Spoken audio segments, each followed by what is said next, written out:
भी पैसे की बात होती है तो हमेशा हम लोगों ने सुना है, कुछ लोग बात करते हैं कि आजकल पैसे का बहुत ज्यादा वैल्यू हो गया है। पहले के जमाने में इतना नहीं था।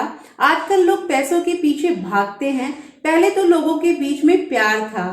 तो ये एक मिथ है और इस गलतफहमी को दूर करना पड़ेगा। इसके अलावा लोग ऐसा भी सोचते हैं कि अमीर होने के लिए इनकम जो है वो ज्यादा होना चाहिए। और पहले के जमाने से अभी का जो जमाना है, मॉडर्न जमाना, तो अभी जो हमारे पैसे कमाने का जो नियम है वो अलग होगा। नहीं, प्राचीन समय में भी वही तरीके से हम पैसे कमाते थे और आजकल भी वही है।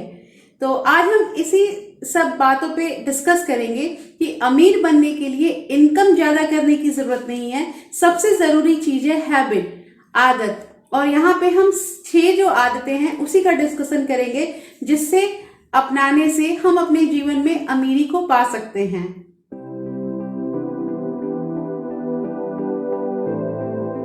Hello everyone, welcome back to my channel real life with Tuku. कैसे हैं आप लोग? आई होप आप बहुत अच्छे होंगे और सेहतमंद होंगे और आप लगातार मेरी वीडियो के साथ भी बने हुए होंगे। तो आज की जो ये वीडियो है, इस वीडियो में हम 6 हैबिट के बारे में बात करेंगे जो हमें अमीर बना सकती है। तो ये जो 6 हैबिट है, ये हैबिट मैंने the richest man in Babylon इस बुक से पढ़ी है। तो 1 बाय 1 मैं आपको जो 6 हमारे पॉइंट्स है, 6 हैबिट्स है, वो मैं बताऊंगी। तो चलिए स्टार्ट करते हैं वीडियो को। But before starting the video, अगर आप मेरे चैनल पे नए हैं तो प्लीज सब्सक्राइब कीजिए रियल लाइफ विद टुकू को, और साथ में जो बेल आइकन है उसे भी जरूर प्रेस कर दीजिएगा, ताकि आपको जो भी मैं वीडियो अपलोड करूं उसकी नोटिफिकेशन जल्द से जल्द मिल पाए। और ऐसे ही मनी सेविंग और इंटरेस्टिंग वीडियो का आपको नोटिफिकेशन मिलेगा। और साथ में वीडियो पसंद आए तो प्लीज लाइक करना बिल्कुल मत भूलिएगा। तो चलिए स्टार्ट करते हैं वीडियो को। सबसे पहले हमारा जो हैबिट है वो ये है कि आपका इनकम जो भी हो, चाहे वो ज्यादा हो या कम हो, एटलीस्ट आपको 10% सेविंग जरूर करनी है। अब आपके दिमाग में ये क्वेश्चन आएगा कि 10% बचाने से कोई अमीर कैसे हो सकता है? अरे नहीं, हम तो पैसे बचा ही नहीं सकते, हम सेव ही नहीं कर सकते, क्योंकि हमारे खर्चे बहुत ज्यादा हैं। क्या करें, हमारा इनकम ही कम है। लेकिन मैं बस यही बात कहूंगी कि आपको आपके अंदर ये हैबिट जनरेट करने की बहुत जरूरत है कि आपको एटलीस्ट 10%, अगर आपका ज्यादा हो जाता है तो बहुत अच्छी बात है, नहीं तो एटलीस्ट 10% तो आपको अपने इनकम का सेविंग जरूर करना चाहिए। अब ये जो 10% है वो कितना काम आएगा, ये पावर ऑफ कंपाउंडिंग के अकॉर्डिंग मैं आपको आगे के स्टेप में बताऊंगी कि वो हमारे लिए बहुत ज्यादा जरूरी है। तो सबसे पहला हमारा स्टेप यही हुआ कि save 10%, at least 10% from your income. ये हमारी फर्स्ट हैबिट हुई। सेकंड हैबिट है कि हमें अपना जो पैसा है उसका मैनेजमेंट खुद करना है। अब आप कहोगे पैसे को तो मैनेज हम ही करते हैं, तो आप सच बताइएगा कि आपका मैनेजमेंट जो है वो क्या सही है पैसों के प्रति? आपको सारा कुछ पता रहता है अपने बारे में कि आप कहाँ कितने पैसे और कब कब खर्च कर रहे हैं? क्या आप एक प्लानिंग से चलते हैं? तो आपका जवाब आएगा नहीं। छोटी से छोटी जो खर्च होती है वो बहुत जरूरी है आपको उन सब का रिकॉर्ड रखना। इससे आपको पता चलेगा कि आपका पैसा कहाँ खर्च हो रहा है। देखिए, हमेशा चाहे आपकी इनकम कम हो या ज्यादा हो, हमेशा आपके खर्चे जो हैं वो ज्यादा ही होंगे। तो मैंने पहले ही बताया आपको कि फर्स्ट स्टेप में आपको सेविंग करनी ही है और सेकंड में आपको अपने पैसे का मैनेजमेंट जरूर रखना है।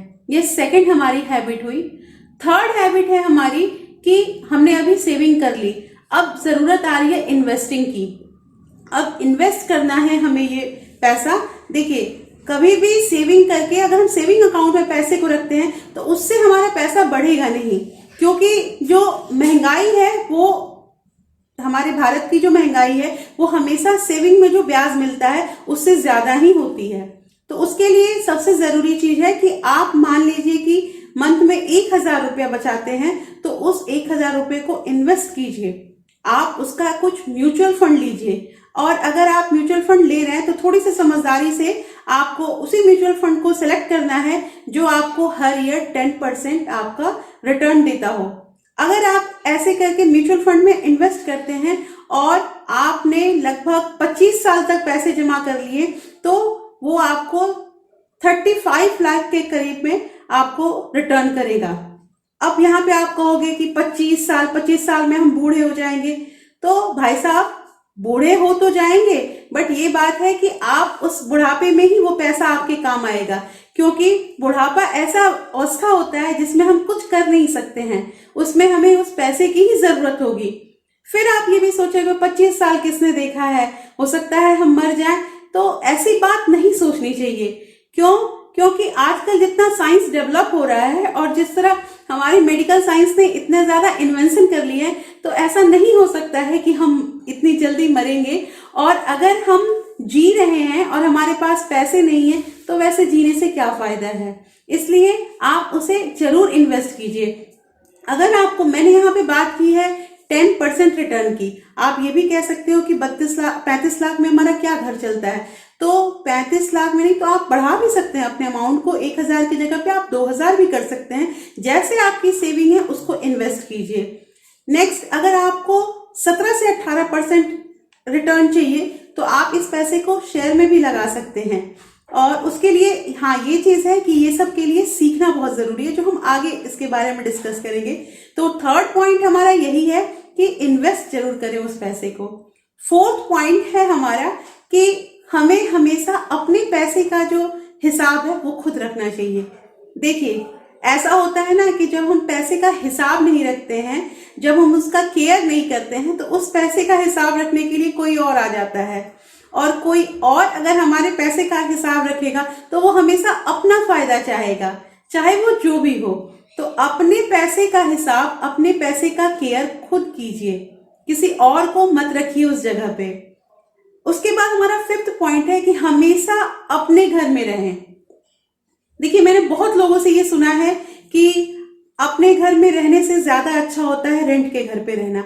लेकिन अगर ऐसी बात है तो मैं आपको यही कहूंगी कि ये लोग जो बोलते हैं, ये धारणा जिनके अंदर है कि रेंट में रहने से हमारा जो है वो सही रहता है, तो वो आपको मूर्ख बना रहे हैं। अब वो कैसे, वो मैं आपको क्लियर करती हूँ कि मान लीजिए भारत में रेंट जो है वो 10% हमेशा हर साल इंक्रीज होता है। तो मान लीजिए कि आप कहीं रेंट पे रहते हैं और आपका किराया 5000 रुपया है।